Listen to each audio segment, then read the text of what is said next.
কি করছো? কি করছো? বেবিকে ঘোরাচ্ছ?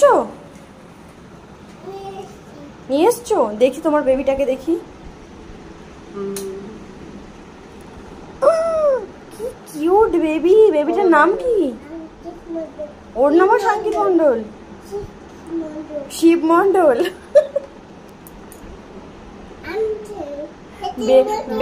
বেবি তো উল্টে পড়ে আছে। সোজা করে বসাও বেবিকে। হ্যাঁ এইবার হয়েছে। এবার ঘোরাও বেবিকে, ঘোরাও। যা, বেবি তো পড়ে গেছে। বেবি তো লাগছে ব্যথা।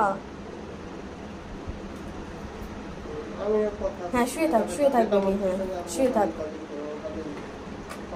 উপর হয়ে শুয়ে আছে বেবি। বেবির আবার আর একটা বেবি। ভূতু টেডি। ভূতুর নামও? হ্যাঁ তুমি বসবে ওতে? জায়গা নেই রে, বেবিটাই বসে জায়গা নিয়ে নিয়েছে সব। কি করা যাবে।